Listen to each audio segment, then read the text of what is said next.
My name is Johnny Mulloy.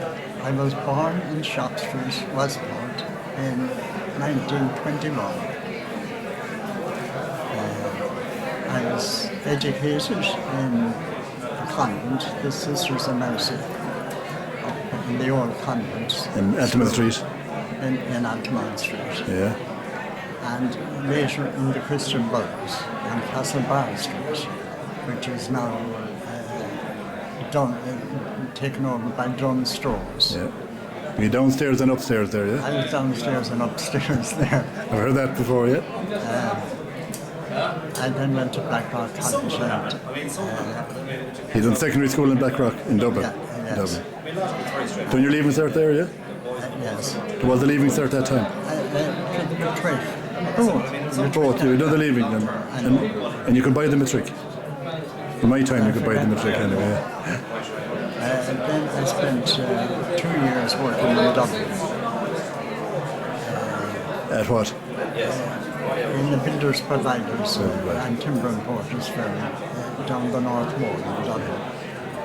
That was preparing you for coming home, was it? Yes. To your own business? Yes. And how old was when was your own business founded?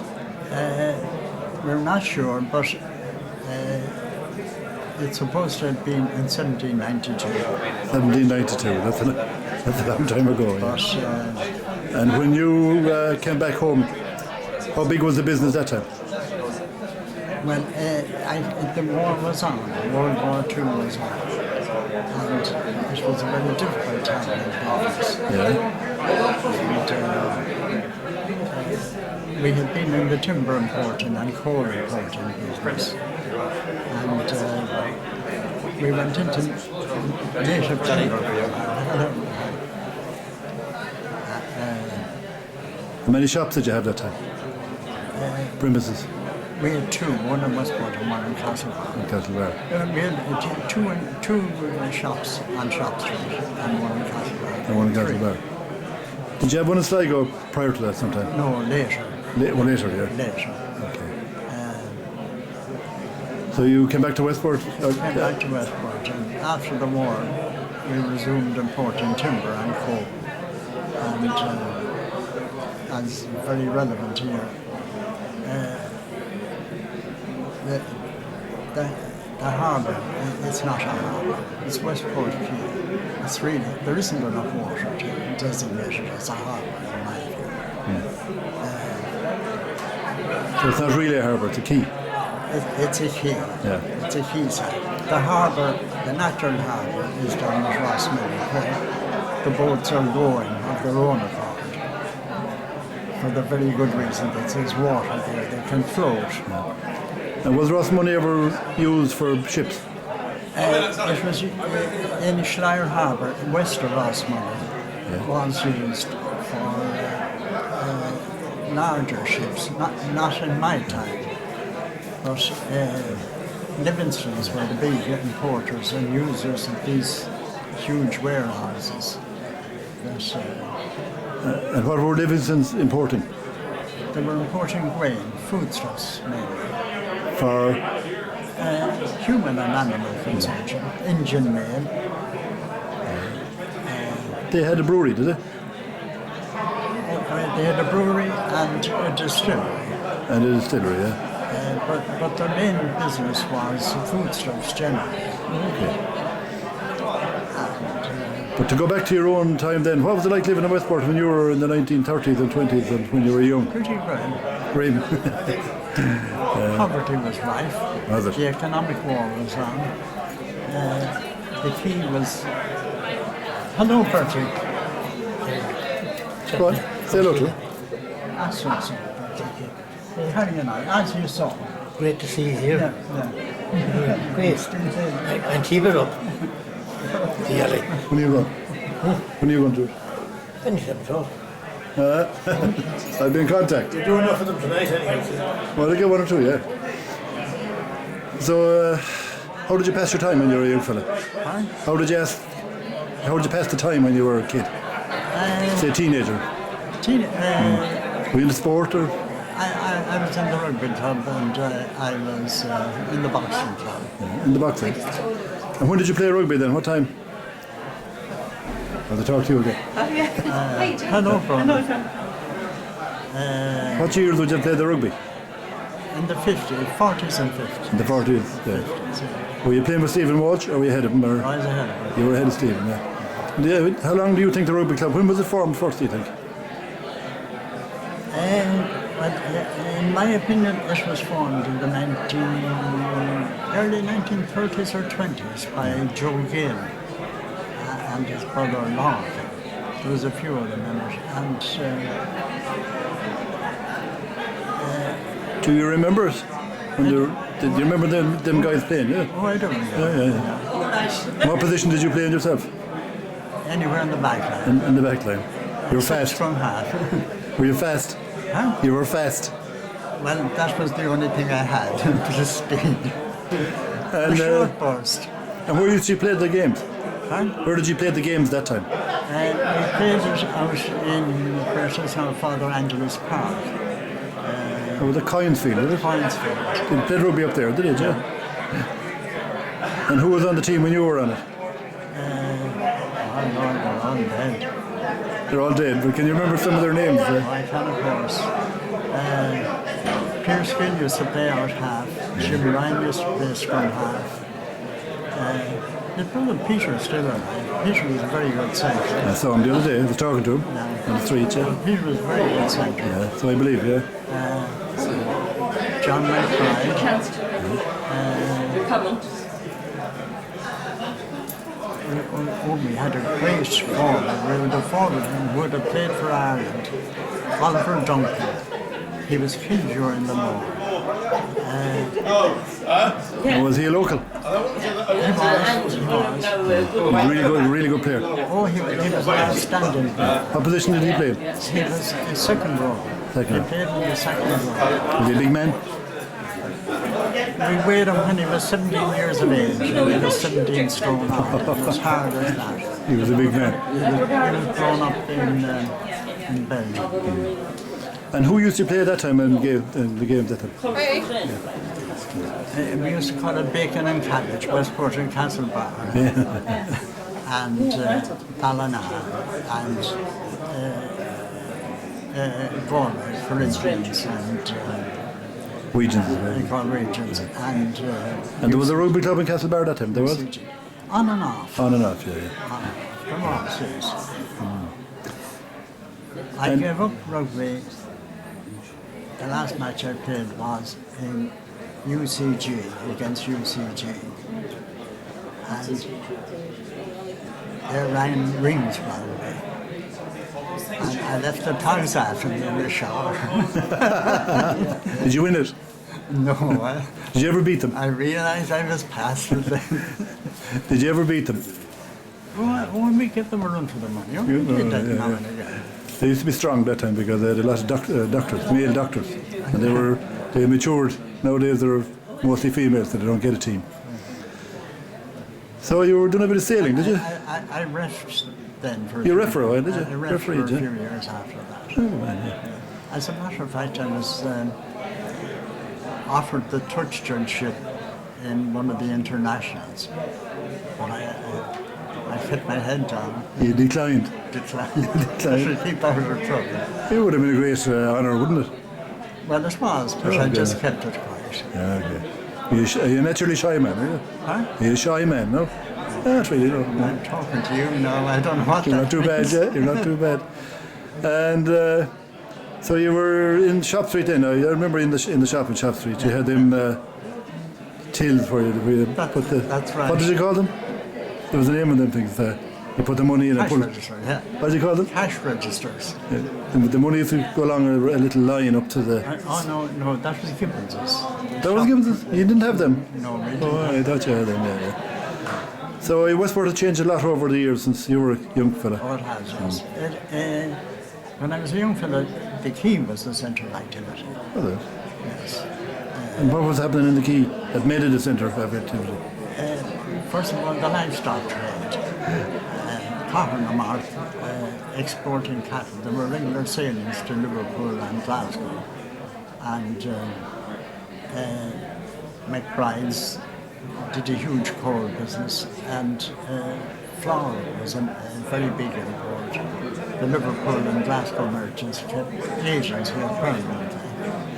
And a lot of these stores here where we are now were used as warehouses by spillers and bakers and ranks of stores. Right. We're down here, yeah? Yes. Okay. Did you do a bit of sailing? Oh, I sailed down my life. Yeah. You start very young, yeah? I couldn't tell you when I first fell in the water. You had the Westport House boat for a while. I remember Huh? you had the Westport House boat. Did you buy that? We did, yes. Yeah. I see it's still in Galway. I see it down in Galway. No, she's on the Shannon now. What was the name of that boat? Christine. The Christine, yeah. What was the name of the dredgers that were here? There was a couple of dredgers in it. There were two dredgers.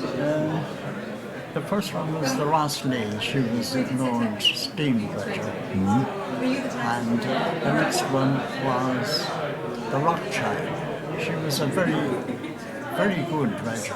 Now, an important thing to say about dredging, when the Board of Works dredger came in the 1960s, it was to dredge the harbour, there was an outbreak of typhoid, and Dr. Cyril Joyce was the medical officer of health at the time. And I don't know whether you knew Malachi Poe. No. He was chief medical officer in the Department of Health. They reckoned it was the spoil from the Sisyphus. She dumped the stuff out at sea. Probably was too, yeah. You got into the shellfish. Got into the shellfish. That happens there.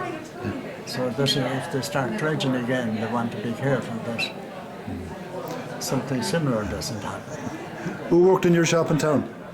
Oh, a lot of people. Yeah. Towards the end, who was working there? Well, the longest association we had was with the O'Toole family. Brodie O'Toole worked all his life with us, and his daughter Mary worked with us, and his son-in-law Jerry McNally worked with us. All their working life. And his brother James, Jim, also worked with us, but he moved on to Dublin and did very well there. So when did you? Who took over the shop? Who bought the shop? Sean O'Connor. Sean O'Connor bought the shop. Noel Cavan. And what year was that? I can't remember. I think about 20 years ago. Yeah. Probably 20 years ago. Yeah. So you got involved in history? Well, my wife was a historian. She is a historian. Yeah. Huh? She was a historian. Yes. I know. And did you get involved in it to an extent? Yeah, I did, yes. I was always interested. Yeah, I did see your photographs in the historical magazine for every launch. Yes. It's a great magazine. Well, it keeps up a good standard. Aidan Clark is very good as the editor. Yeah. That's, it has really covered Westport history very well, hasn't it? It has. It has, yeah. I usually buy it when I see it when it comes out. It covers a wide aspect, archaeology. Yeah. It's spreading a bit outside Westport now, around the county, I think, is it? Well, it spreads anything that's worthwhile, I think. No, it's very interesting. I love to see it when it comes out. Yeah. Who were the interesting characters around Westport when you were coming up? Oh, there were loads of them. They all had nicknames. Any outstanding ones? In your estimate? Well, Bella McNally and his brother Block, I suppose, were the two outstanding. They were great athletes. Bellum won. He was All-Ireland handball champion, and he was a great soccer and rugby player. And his brother Block had a limp, but he was a great goalkeeper. He used to play goalie for Westport. Even with his limp? Even with his limp. He could spring, I'd say. And I saw him on a sports day. We used to have an annual sports down at the Quay, which included swimming races and a greasy pole event. But I saw him dive from the top of the elevator on Pollockson's Mill into. I never saw anybody before or since attempt Into the tide. into the tide, and he emerged safely from it. And they played rugby as well, did they? And blocked it Blocked? there. Bellum did. But Bellum did. Did you see him play? Oh, I played with them. They played with him, and he was a really good player, he was. Oh, he was really good. He was well on athlete. Were you ever captain of the club in Westport? Huh? Were you ever captain of the club? Who was captain in your time? Can you remember? Pierce Gill was. Pierce Gill, yeah. Pierce Gill was an outstanding athlete, was he? He was, and his brother Frank, Frank, and yeah. his brother Noel. All three of them played. All the Gills were good athletes, yeah. So you ever live, would you live any place besides Westport? Not now, eh? Not now. Yeah, like Westport. I like Westport. No, fabulous place, isn't it? Fabulous place. Great people, great scenery. Oh, and the sea. And it has developed really well now, isn't it? It has. It really has, yes. I'd be just afraid that they waste money doing things that we wasted money on, like the dredging. You wasted money. Do you think you wasted money, yeah? It should have been built down where there's deep water. Yeah. So you wouldn't be on for marinas up here now, no? No. It's very far up here, isn't it? And shallow. It's too shallow. Too It's shallow. too shallow. Yeah. Modern sailing boats need at least 2 metres to sail safely. And if they go around, with these fin keels, they topple right over and do thousands of pounds worth of damage. What do you think of today's youth? The future lies with them. Youth lies with them, yeah? Much different from your day. Oh yes, and much more highly educated. Yeah. It's not an easy thing to do, I'm sure. But also in connection with dredging, I was a member of the Harbour Board for years. And in the 60s, I think it was, the quay wall had collapsed through over-dredging pre-war, and whole sections of it collapsed. Some of it was replaced by the jetty, and more of it was just patched up, as it still is. But then we got a grant for dredging, and at the time we were astonished at the amount of the grant. It would have easily bought us a dredger. Right.